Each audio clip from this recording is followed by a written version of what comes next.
All right. Good evening, everyone. Welcome to the Wanda Coleman Theater.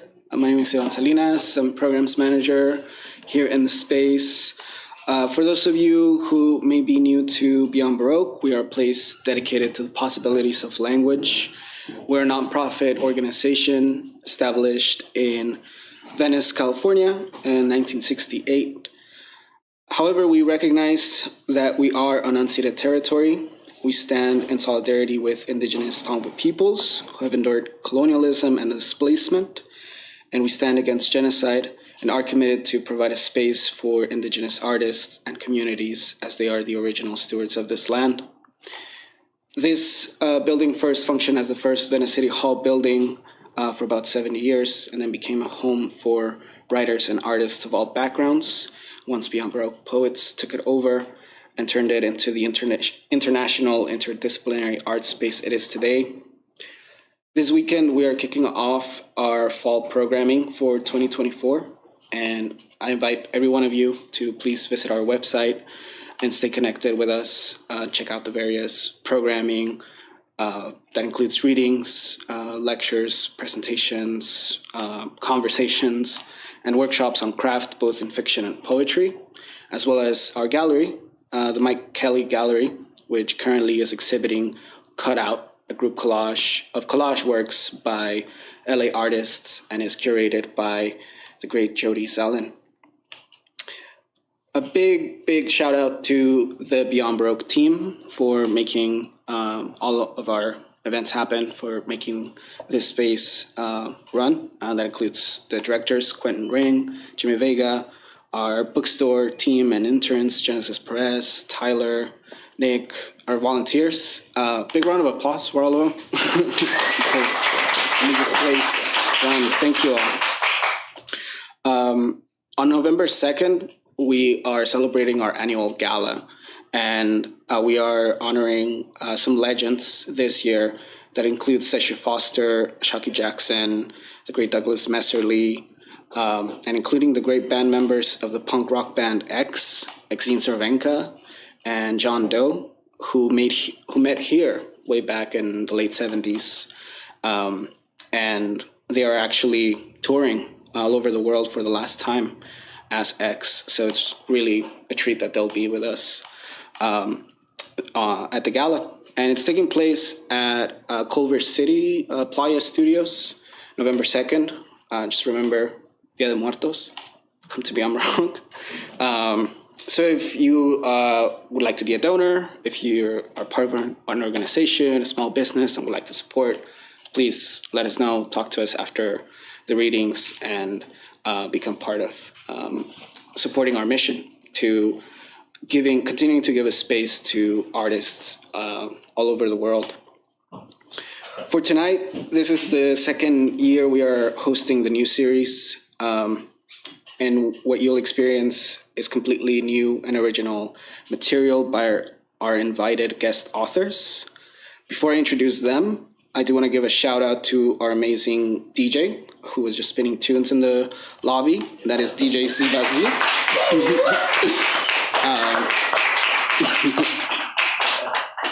Siba hosts a weekly 2-hour public radio show on KLBP 99.1 FM in Long Beach, California, Sundays from 2 to 4 p.m. And Siba spins mostly on vinyl, as we saw. We saw proof of that. And she can be spinning monthly at the Pike Bar off of 4th or at her day job as a public librarian in Pacific Palisades. Librarian by day, DJ by night. That's goals right there. And in her spare time, she makes Zebra Radar Zine and helps to organize the LA Zine Fest, which is amazing. So thank you for putting that together. And for our authors, this is the first time they'll be reading their new work, and we'll hopefully see them published in future magazines, journals, maybe the beginning of a new novel, collection of poems that we'll see from them. And all we did was give the authors a prompt or a theme for them to do their thing. And the prompt was, for this specific night, in transit. and we'll see a variety of approaches each of the artists took. And we're excited to hear all of them as they're all very different in styles and crafts. And it's really great to see how their work will be in conversation. And we curated a reading at City Lights Bookstore. And it was a great reading we had with Mimi Tempest and Will Alexander. And both are phenomenal authors and definitely recommend you to check out their books. We have them available in the bookstore. Will Alexander is also our poet in residence here at Beyond Baroque. And it was great to have Joseph Rios as part of that. And I'm pretty sure he will soon be releasing a new collection of poetry. But for tonight, it seems like Joseph maybe took more of an ekphrastic approach to his poems. And so you'll be seeing some images accompanied with readings of his poetry. Joseph was born in the San Joaquin Valley in 1987. He's a Chicano writer and the author of Shadow Boxing, Poems and Impersonations, winner of a 2018 American Book Award, Wallace Stegner Fellow in Poetry at Stanford University. Rios is the recipient of scholarships and fellowships from Community of Writers, Canto Mundo, Letras Latinas, and the California Arts Council. Rio lives on Yokut's land in Fresno, California, where he serves as Poet Laureate. In 2024, he received an Academy of American Poets Laureate Fellowship. Congratulations, and please a round of applause for Joseph Rios.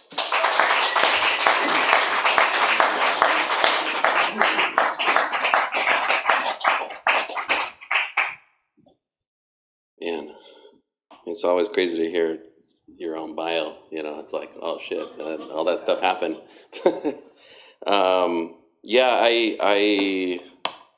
I'm from Fresno, and I wrote a series of pieces after a photographer out in Fresno named Claire Evans, and I guess throughout my sort of writing life, I've been taken with other types of artists, particularly those like either filmmakers or photographers, especially when I feel like they see the world in the same way that I do. And when I see the photos, I'm like, oh, you're looking at what I'm looking at, and focusing in on something that's important to me too.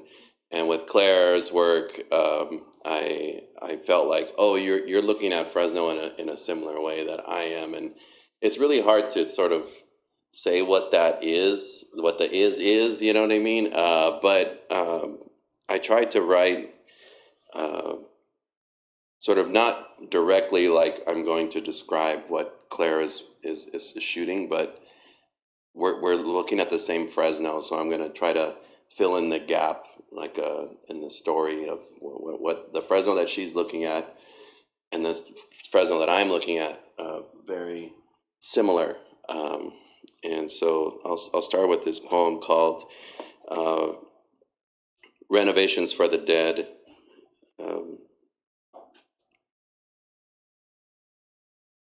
My dead still hang out around the house. I keep running into them as I rebuild. When I ripped up the navy blue carpet, my Nana appeared long enough to be rolled up and hauled off over my shoulder into the trailer full of foam and dust. This is her dust and her plastic runner with the hellish knobs on the underside that always fucked up my bare feet. It's all going to the trash. I took a sledgehammer to the slab of stairs behind the back door. Frankly, I was tired of hearing my grandfather stumble and fiddle with his keys only to fall backwards on his head. It had to go. I swung with intention like it wasn't my first exorcism, like his soul lived in the pores of the cement, like his fall re-wet the concrete and he was enveloped in the forms. The land fought back too once it got wise.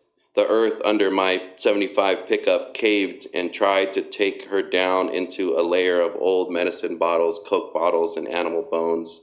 I thought I'd find my dad down there. What a sucker. I was knee deep in it, and even the shovel wanted to give up while my neighbors interred a butchered goat as an offering to be raised again the following day. Whatever was down there didn't want to come up. I found my dad clicking down the driveway, immaculate in a pair of snakeskin boots, Ray-Bans, gold chain. The hand in his pocket had morphed into a coat rack so naturally for his leather jacket, worn so soft it cascaded from his forearm like a drape of ivy on a dark weathered picket fence. I heard the sand grind under his boots as he turned to watch me get the truck out. The oil, the rust, the exhaust, the cab, and even the smoothness of the steering wheel is where he resides.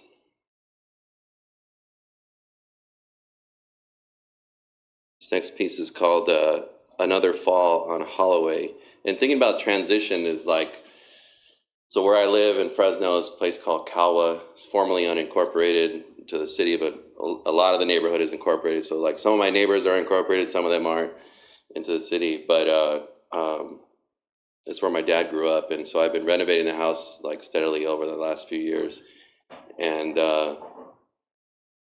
it was cool that you mentioned, this kind of like death transition, because that's how I feel with the house. Is like I'm like transitioning these dead from the house, by renovating the house. It's like this very physical, tactile way of moving us along as a whole generation. So I feel like those ghosts can go to rest. And so this one is about a fall, like so that in Fresno we're very aware of the seasons because we know which fruits are being picked at which time. So it's almost like a way of keeping time. Like, oh, it's pomegranate season. Oh, it's grape season. Oh, it's this, it's that, this other fruit, this other vegetable. You're aware of the time that more so than the calendar months. So this is called Another Fall on Holloway. I found the body of a rooster in the yard today. Not mine, of course, just one of the neighbors. You know how they are. In death, its loose feathers blown along the dry leaves and cartwheeled over the stretched arms of dry Bermuda grass. I moved the potted geraniums into the sun and wondered what to do with all this mess. Fall arrived, and I had to bury someone else's rooster next to the olive tree planted before last August when the U-Haul showed up and took away Othello, Ophelia, several of my books, Sissy's watch, and my At the Drive-In poetry CD. Your father told me once, planting a tree is a gift for someone else to enjoy. Like you, this tree, its peace, its shade, don't live here anymore. I dug the hole, but I couldn't bring myself to bury the shiny plumed crown of this dead bird. I kept digging. I uprooted the hip-high sapling. I dug a wide hole, and with it, I buried everything of yours I could find.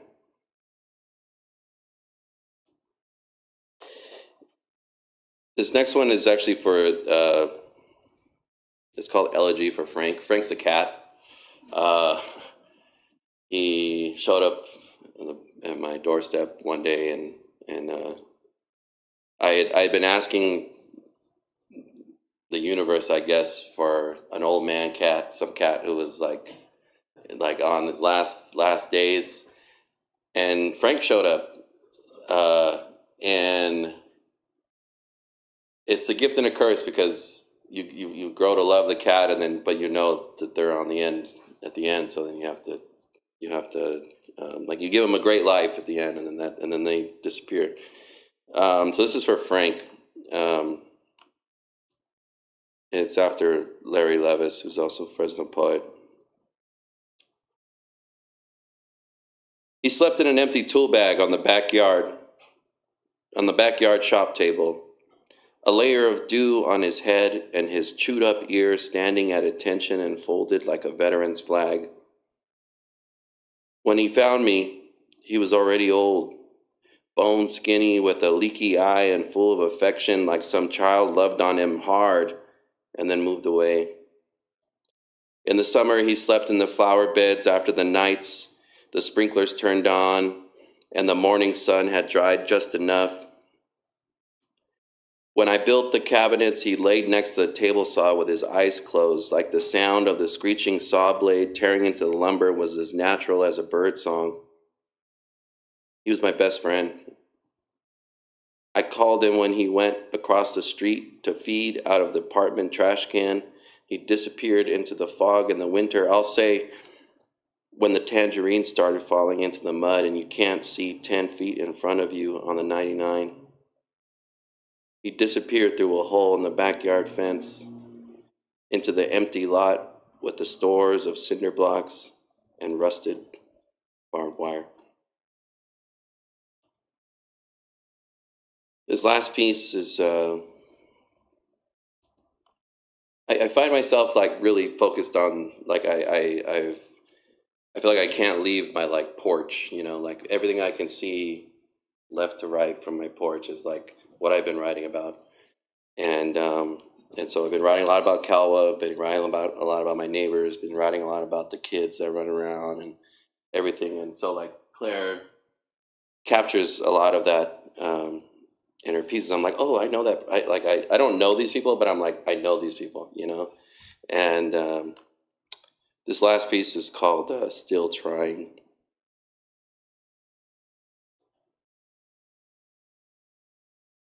The AC in the car gave out some years back.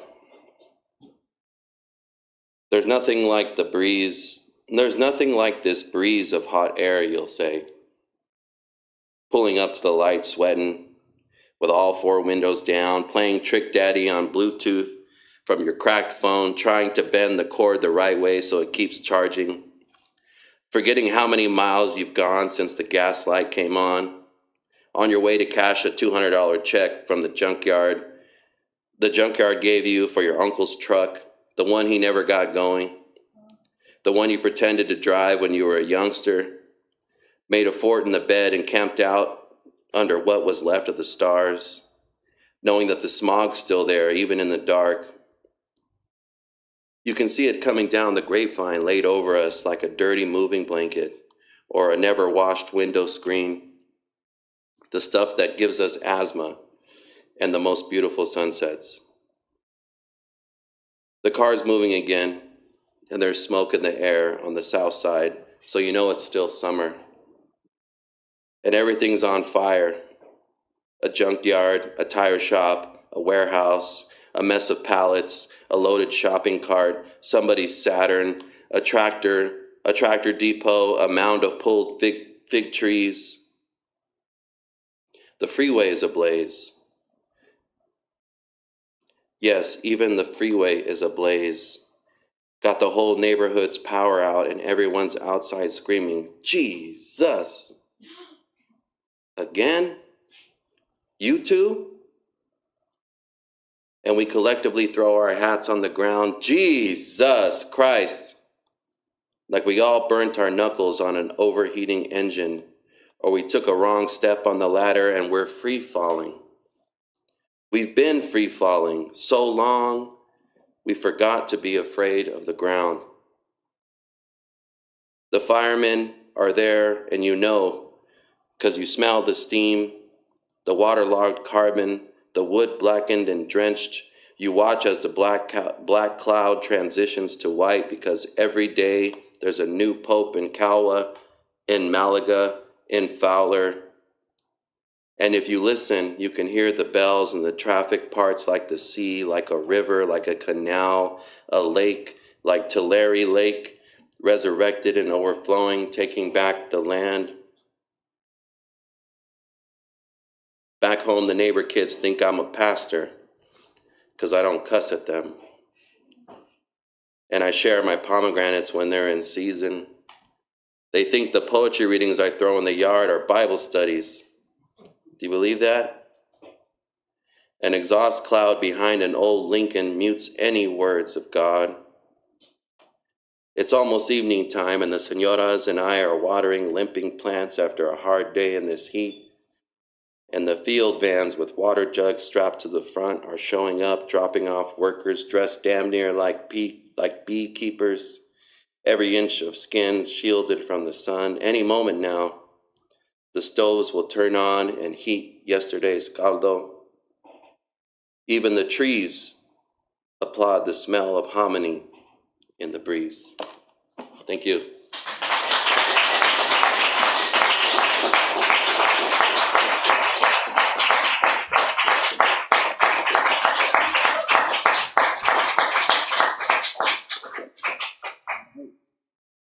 President of the House, thank you. Thank you, Joseph.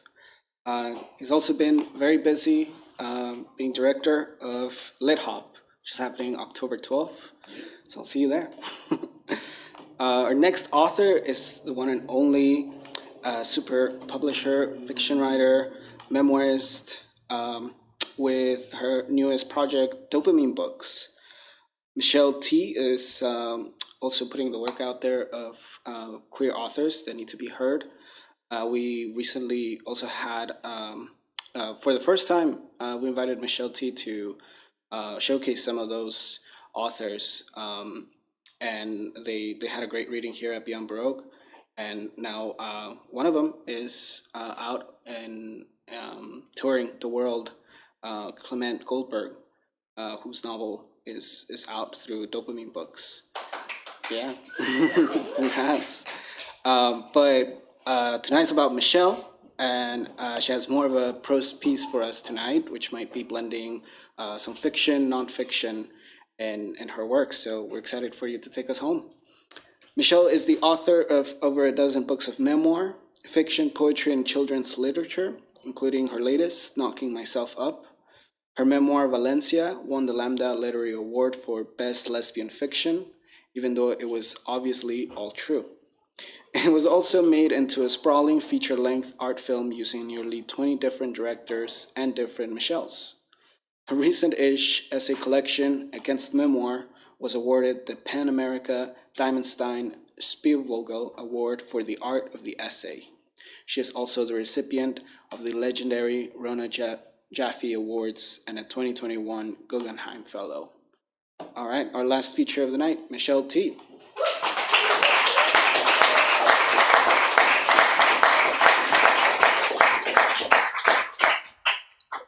Thank you, Yvonne. Thank you for supporting Dopamine and inviting me to this cool series.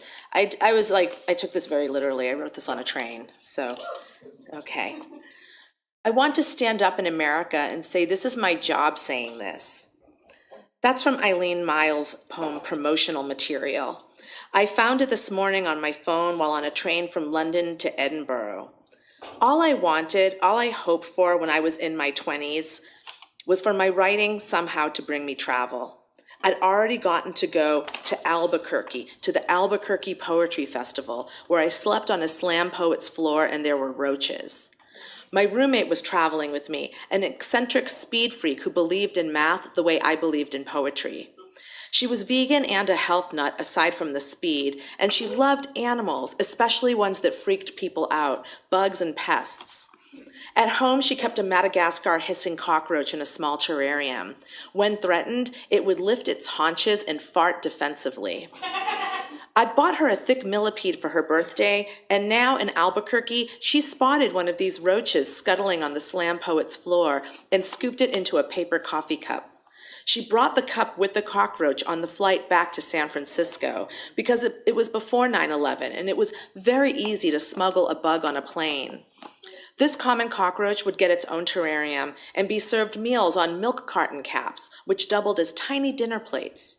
A miniature of whatever we'd eaten, a piece of pasta with a drop of sauce, a shred of lettuce. This train I'm on is zooming past the wide brown fields of England.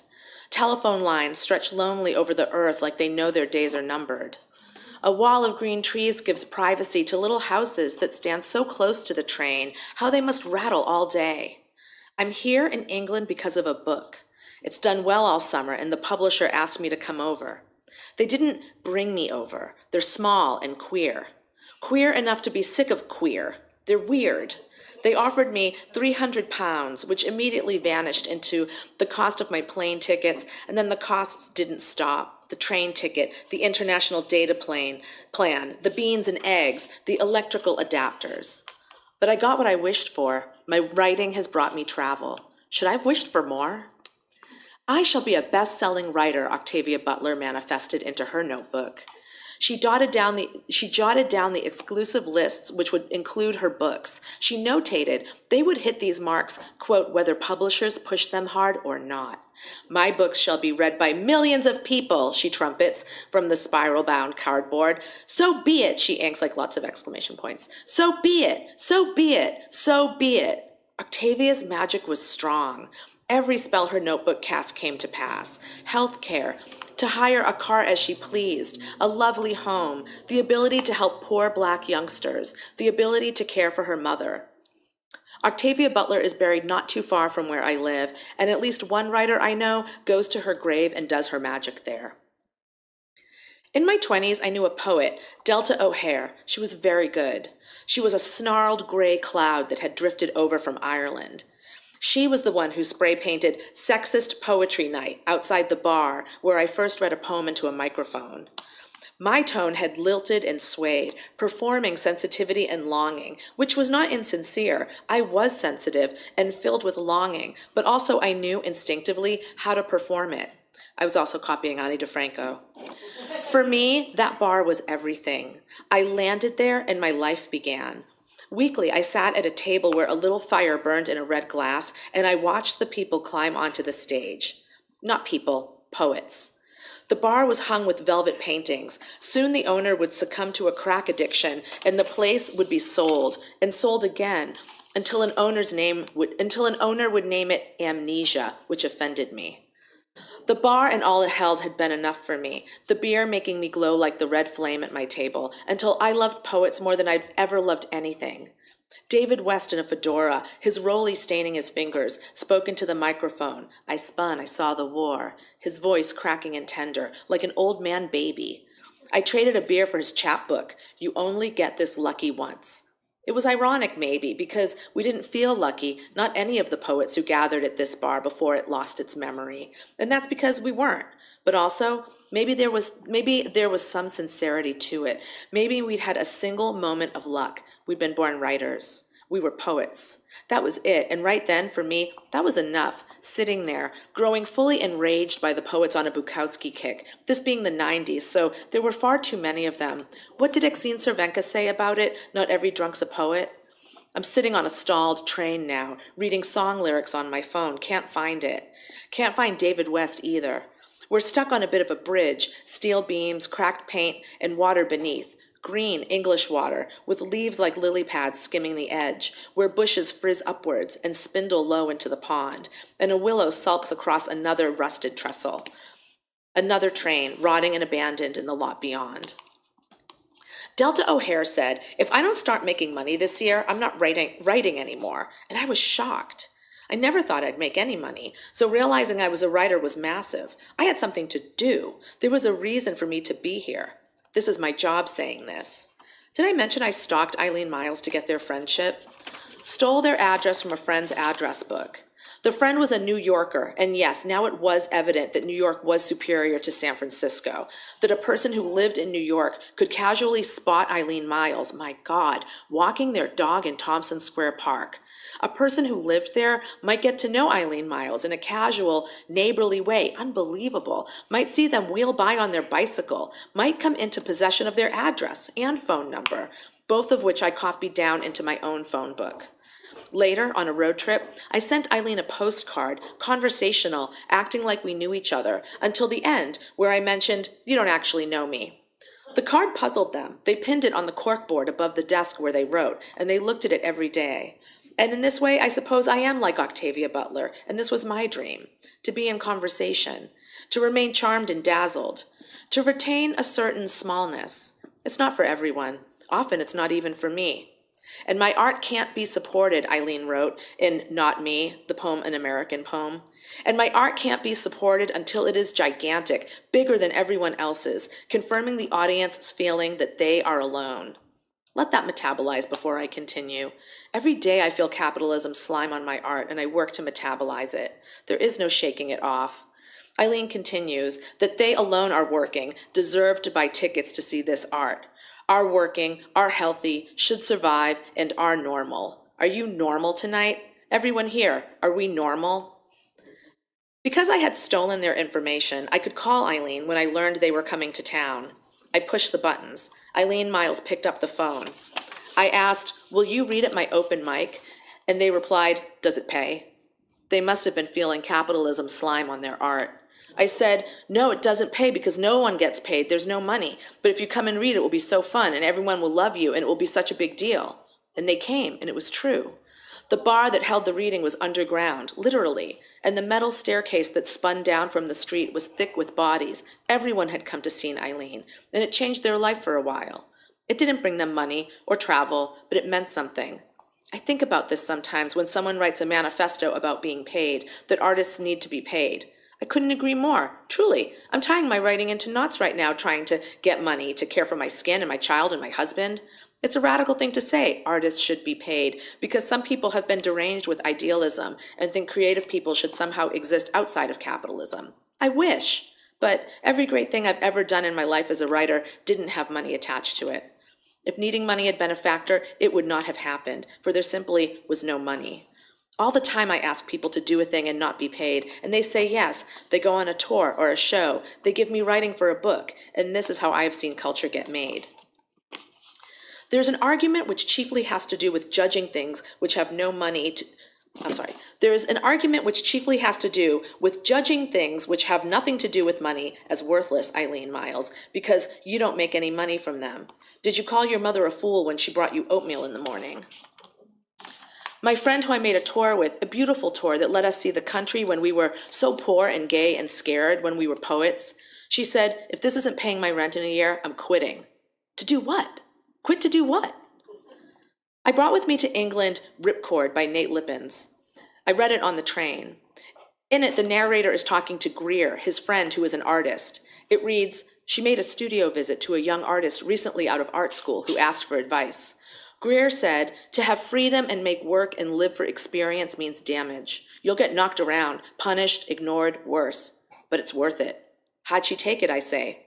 She asked if I knew any gallerists to represent her.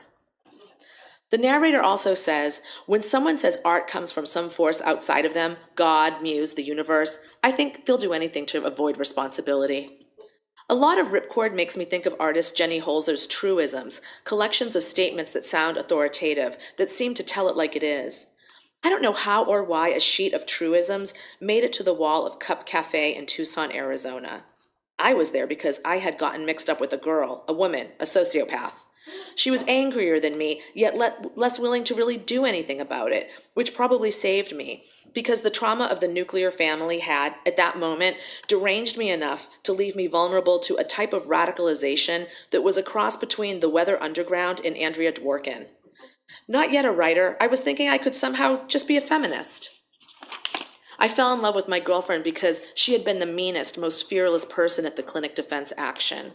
She was wearing a bra hung with a hood ornament and fucking with the priests so intensely, the people from the National Organization for Women thought she was an FBI plant. I followed her to Tucson and subsidized my feminism with prostitution. When you are poor at a young age, it can go two ways, I think. Oh shit, I'm very poor. I must pull myself out of this or what will happen to me? Or, oh well, I'm poor. There's no use striving. It's all a joke, an offensive joke, a dirty joke. I wonder what will happen to me. In my case, I guess I'll write about it too. Everything clicked together and my life began. My girlfriend fell in love with a man who had issues which rendered him easy to manipulate. I would go to San Francisco to stay with my friend Peter, to continue with my feminism, and also to fall in love with girls and become a writer. Chasing the new is dangerous to society, read the truisms above my table at the cafe in Tucson on the morning I left for the airport. Confusing yourself is a way to stay honest. Decadence can be an end in itself. Decency is a relative thing. Dependence can be a meal ticket. Description is more valuable than metaphor. Metaphor, Eileen Miles told me, was a middle-class way to avoid saying the truth. We were in a van together on a tour I had arranged that would pay all of us a total of $88 for a month of work. We talked about how death was the ultimate and how we would never be able to write it. I thought of them as a world unto themselves, a culture, their mind a museum of their history. We were pulling into Philadelphia where we would have a day off and spend it together. But when we walked into the apartment of the person putting us up, my girlfriend was there. Surprise! Me and Eileen looked at each other. They made a little shrug with their face. Oh well. I would not betray my girlfriend on this tour, but I would on the next one, and the next one. Deviants are sacrificed to increase group solidarity. Disgust is the appropriate response to most situations. Disorganization is a kind of anesthesia. The train is gliding to a stop in a little town whose rows and rows of small red brick homes are both charming and depressing. I'm thinking about how my art does come through me from God or the universe. But also, I am God and the universe. So there's no avoiding responsibility, but at the same time, I must not identify with it, with writing.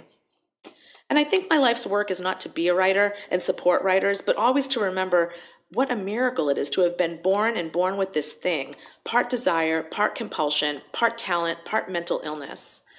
How once I realized I was in its orbit, I just relaxed into a satellite's job, to drift and to spin. And whenever I forget this, it is because the amnesia of capitalism's slime has congealed upon me.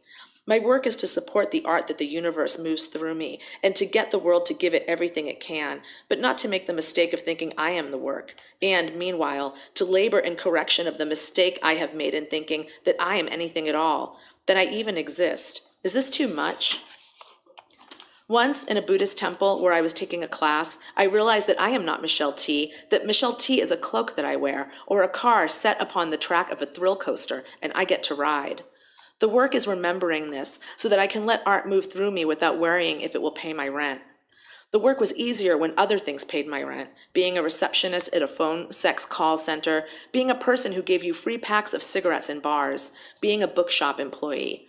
When the art pays the rent, you must keep that a secret from the art, like not letting a child find out the family has fallen on hard times. You don't want to burden the child with adult existential terrors, and the art is your child, is what I'm trying to say. This work was easier when the rent was cheaper, but the work is no less holy, and failing the work and crying about it, backsliding into believing you're real is also the work, as well as finding your way back out, like a planet regaining its orbit after being smacked by an asteroid. So many birds in the sky outside my train right now, like black confetti, actual bales of hay, all rolled up and sitting in a field. My throat is sore from choking on a melatonin last night before bed. This train car is cold, but I have with me a pashmina I found, perfect and pink, at the Goodwill bins. I have to pee very badly, so I am going to stop. Sometimes I think that significant moments I've had still exist, vibrating and radiating outside of time, out into space. Forever, I'm finishing a coffee in Arizona. It's sweet with sugar and cream, an infinite lingering before I leave town and take up my life. I look up at the hangings on the wall above my table, white posters covered in droll and bossy statements. Dreaming while awake is a frightening contradiction. I pay for my coffee and leave. On the edge of the world, I am waiting to meet myself. Thanks.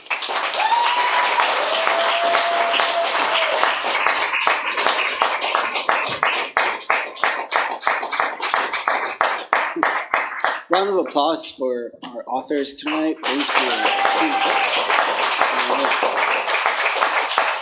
So, thank you, Michelle, for that last piece. Raw energy. Thank you to everyone for being with us tonight and for having your pieces be shared with us.